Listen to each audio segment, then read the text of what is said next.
Unified 911, anong matutulong namin sa'yo? Anya ti may tulong mi ken kapo. Anong may tatabang ko sa Unsay imo? akong ikatabang nimo? Ngini makadabang na misal ka no. Sa anumang wika o dialekto, may tulong na darating sa iyo.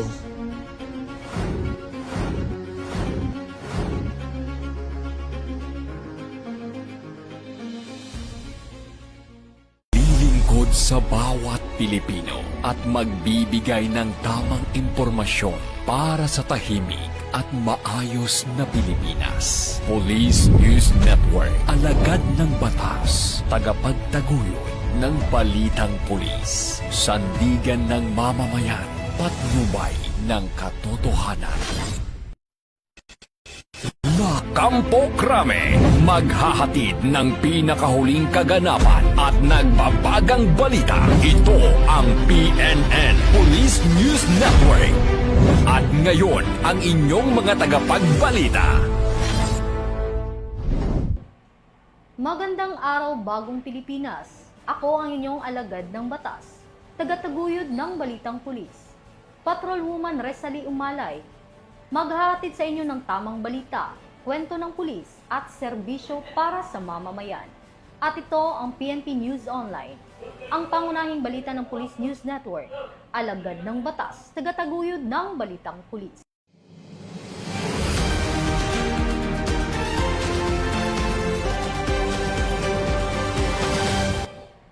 Narito ang mga balitang hatid ng ating PNN correspondents mula sa iba't ibang panig ng bansa.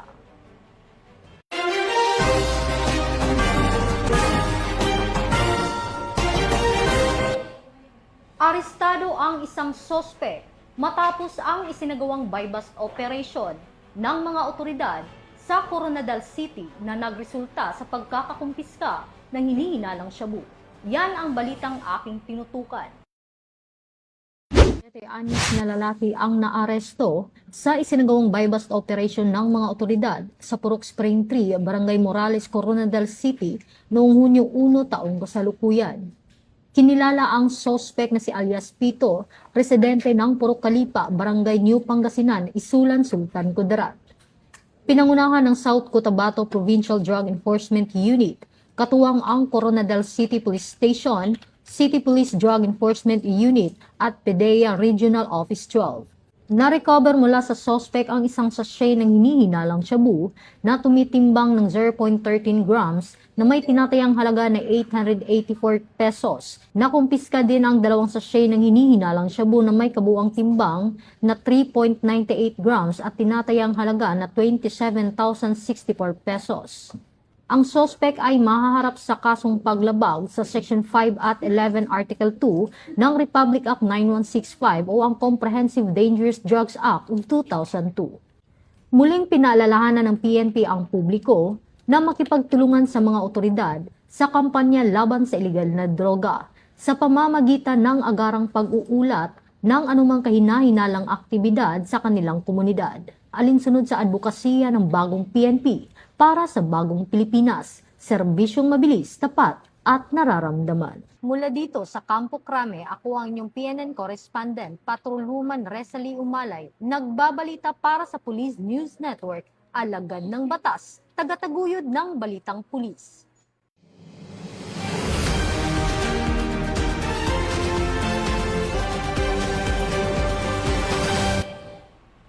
Samantala, arestado ang 2 regional most wanted persons sa magkahiwalay na operasyon na isinagawa ng tauhan ng Cavite Police Provincial Office. Ibabalita yan ni Patrolman Emerson Abido. Regional most wanted persons na nakaharap sa mabibigat na kaso ang magkahiwalay na naaresto ng mga otoridad sa Cavite noong June 1, 2026. Unang naaresto ang isang suspect na nakaharap sa kasong rape sa isinagawang police operation ng Cavite Provincial Intelligence Unit at warrant personnel ng Imus Component City Police Station sa Barangay Buhay na Tubig, Imus City, bandang 1:00 ng hapon. Kinilala ang akusado bilang si alias Jun, residente ng Imus City. Siya ay inaresto sa bisa ng warrant warrant of arrest para sa kasong rape sa ilalim ng Article 266 A and B ng Revised Penal Code. Ang warrant ay inilabas ng Regional Trial Court Branch 4 ng Imo City noong May 29, 2026. Walang inirekomendang piyansa para sa nasabing kaso. Samantala, bandang alas 3 ng hapon, matagumpay ring naaresto ng mga tauhan ng Bacoor Component City Police Station ng isa pang regional most wanted person sa Barangay Bayanan, Bacoor City. Kinilala ang suspect bilang si alias Rafa, residente ng Barangay San Isidro, Cainta, Rizal. Siya ay nahaharap sa kasong trafficking in person at naaaresto sa bisa ng warrant of arrest na inilabas ng Regional Trial Court Branch 119 ng Bacoor City noong March 4, 2026. Tulad ng unang kaso, wala ring inirekomendang piyansa para sa kanyang pansamantalang paglaya. Ayon sa ulat, agad na ipinaalam sa dalawang akusado ang kanilang mga karapatang konstitusyonal sa wikang kanilang lubos na nauunawaan. Kasalukuyan silang nasa kustodiya ng pulisya habang isinasa ilalim sa kaukulang legal na proseso. Mula dito sa Cavite Police Provincial Public Information Office, ako ang inyong PNN correspondent, Patrolman Emerson Nabito. Alagad ng batas, tagapagtaguyod ng balitang pulis. Bagong PNP para sa bagong Pilipinas, serbisyong mabilis, tapat at nararamdaman. Maraming salamat, Patrolman Abido. Hindi na nakapalagpa ang isang sospek habang nasagip ang isang menor de edad sa isinagawang entrapment operation sa Bacoor City Police Station sa lalawigan ng Cavite. Tinutukan niya ni Police Corporal Doris Kaisip.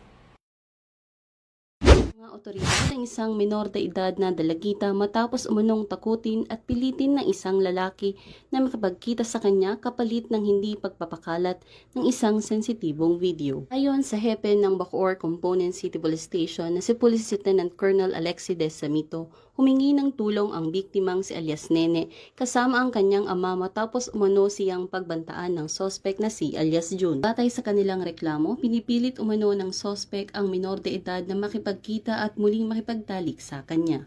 Nagbanta rin umano itong ikakalat sa ibang tao at sa social media ang isang pribadong video kapag hindi siya sinunod ng biktima. Agad namang nagsagawa ng entrapment operation ang mga tauhan ng Women and Children Protection Section, Intelligence Unit at SWAT ng Bacoor Police sa isang hotel sa Bacoor City. Ay kinasang entrapment operation, tuluyang nasakote ng mga otoridad ang nasabing sospek. Nakumpiska rin mula sa kanya isang caliber 38 revolver na may kasamang bala, isang cellphone na naglalaman umano ng sensitibong video ng biktima at iba pang personal na kagamitan. Ligtas namang nasagip ang menor de edad. Samantala, 2 ring hotel staff ang naaresto at nahaharap sa kasong obstruction of justice matapos umanong hadlangan at makasagabal sa operasyon. Matapos ang matagumpay na entrapment operation, nahaharap ngayon ang suspect sa mga kasong multiple counts of statutory rape, grave threat, grave coercion, attempted rape in relation to RA 11648. Paglabag sa Article 151 ng Revised Penal Code at illegal possession of firearms and ammunition sa ilalim ng RA 10591. Sa kasalukuyan ay inihahanda na ang mga kaukulang dokumento para sa pagsasampa ng mga kaso laban sa suspect sa Bacoor City Prosecutor's Office.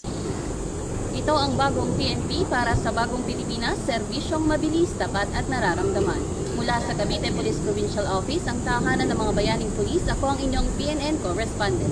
Alagad ng batas, tagapagtaguyod ng balitang pulis. Maraming salamat, Corporal Kaisip. Nagsanib puwersa ang Philippine National Police at Land Bank of the Philippines sa isinagawang seminar hinggil sa Government Purchase Card Program na ginanap sa Camp Crame. Ang detalye ng balita mula kay Patrolwoman Sari Bernales. Binuksan ng Philippine National Police ang pinto para sa isang mas mabilis at modernong sistema ng pananalapi. Matagumpay na inilunsad ng Directorate for Controllership ang seminar ukol sa Introduction and Implementation of Government Purchase Card Program ngayong araw, 2 ng Hunyo, sa PNP Bulwagang Lapu-Lapu dito sa Campo Crame. Personal na dinaluhan ni Police General Jose Melencio Nartatis Jr., Chief Philippine National Police, ang mahalagang aktibidad na ito. Sa pagtutulungan ni na Police Brigadier General Dindo R. Reyes, the Acting Director for Controllership at Miss Myla M. Espirito, Department Manager ng Land Bank Camp Crame Branch, hinimok ang organisasyon na tuluyan ng iwanan ng lumang sistema ng abono at cash advance. Ang GPC ay isang espesyal na credit card mula sa Land Bank. Idinisenyo ito upang gawing isang swipe o digital na proseso na lamang ang pagbili ng mga maliliit na operational supply, travel expenses at iba pang agarang pangangailangan ng pambansang pulisya sa buong bansa. Sa halip na dumaan sa mahabang pila at makapal na papeles, ang makabagong hakbang na ito ay direktang tumutugon sa mission ng PNP-focused agenda, partikular na sa digital transformation at integrity enhancement. Sa pamamagitan ng GPC program, pinapatunayan ng PNP na seryoso ito sa modernisasyon. Lubos nitong inaalis ang burokrasya sa mga maliliit na procurement at tinitiyak na ang bawat sentimo ng pondo ng bayan ay malinaw, mabilis at elektronikong audit trail na agad na makikita sa computer. Ito ay malinaw na patunay na ang pamunuan ng pambansang pulisya ay patuloy na nagpapatupad ng mga makabagong solusyon upang mapataas ang kalidad ng serbisyo at mapabilis ang suporta sa mga unit na nasa field, alinsunod sa advokasya ng bagong PNP para sa bagong Pilipinas, serbisyo mabilis, tapat at nararamdaman. Mula rito sa Bulwagang Lapu-Lapu, Campo Crame, ako po si Chuchu Human Sari Bernales, nagbabalita para sa Police News Network.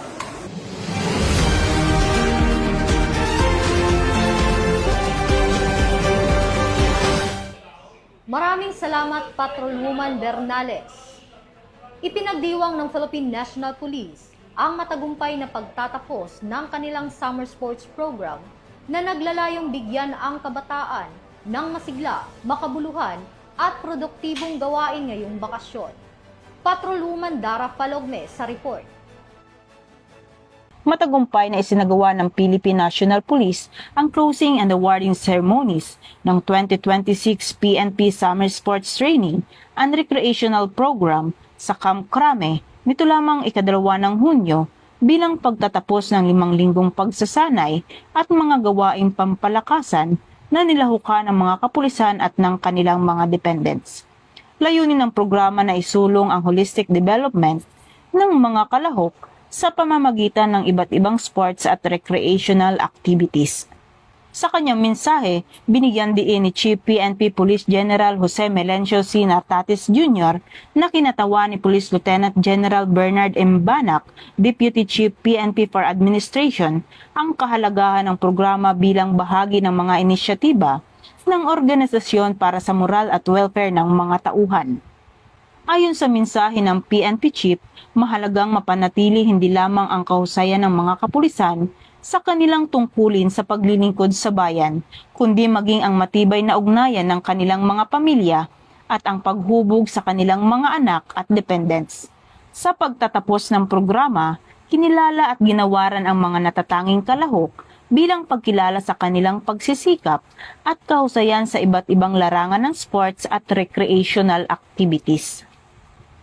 Pinagtibay rin ng aktibidad ang PNP Focused Agenda sa personal moral and welfare na nagbibigay diin na ang kapakanan ng mga tauhan at ng kanilang pamilya ay mahalagang salik sa pagpapanatili ng kahusayan at kahandaan ng organisasyon sa pagtupad sa adhikaing bagong PNP para sa bagong Pilipinas, serbisyong mabilis, tapat at nararamdaman.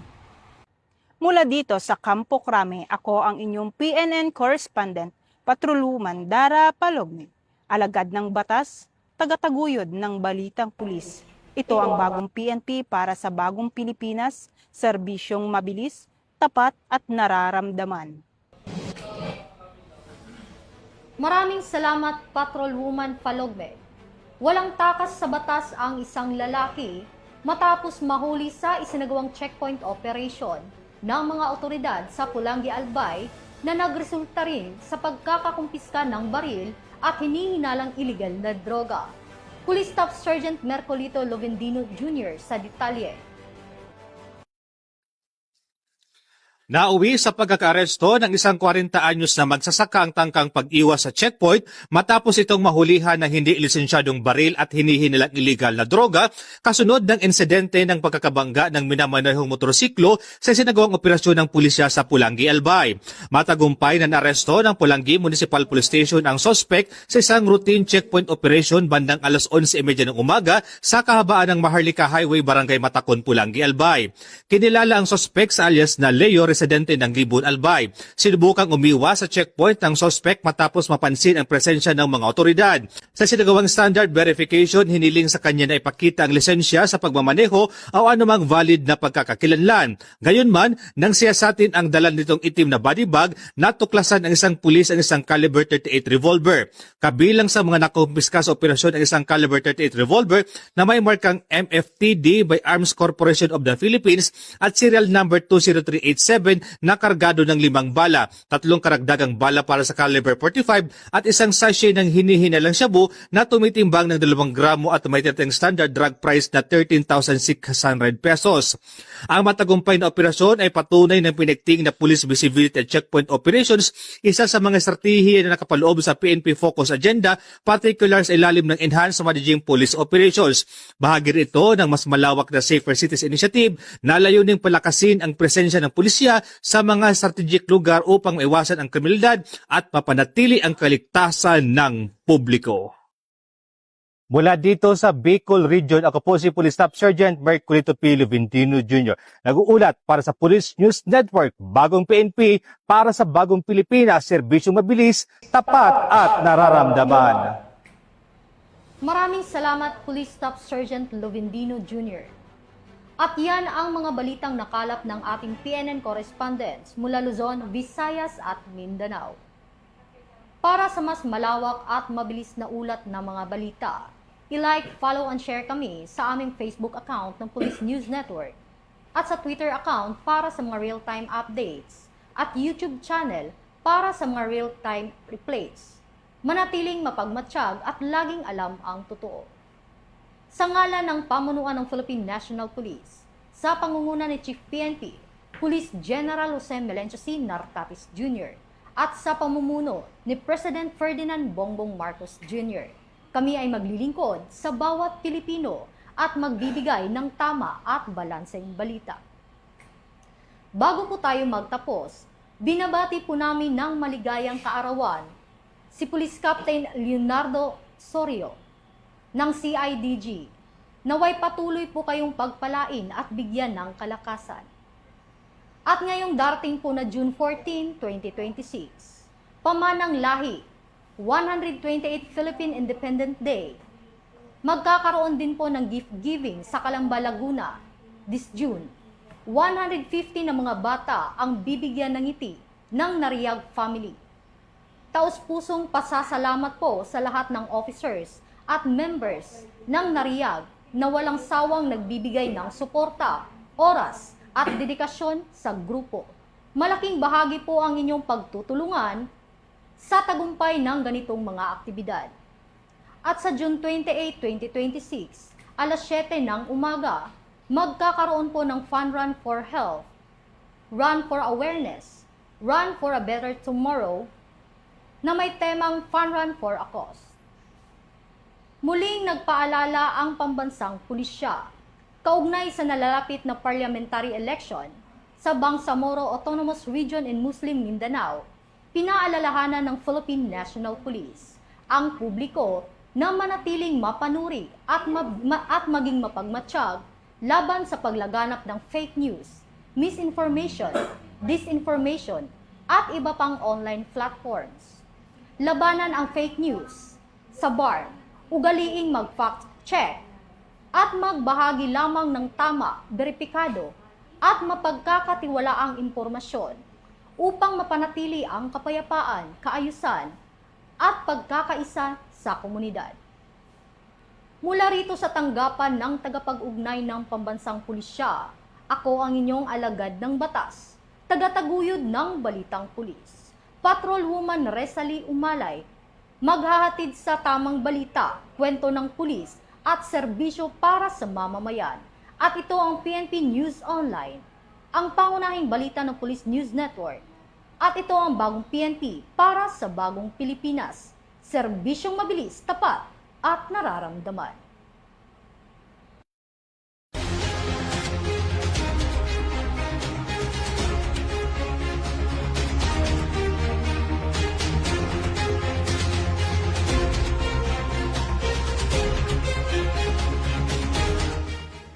Police News Network, alagad ng batas, tagapagtaguyod ng balitang pulis.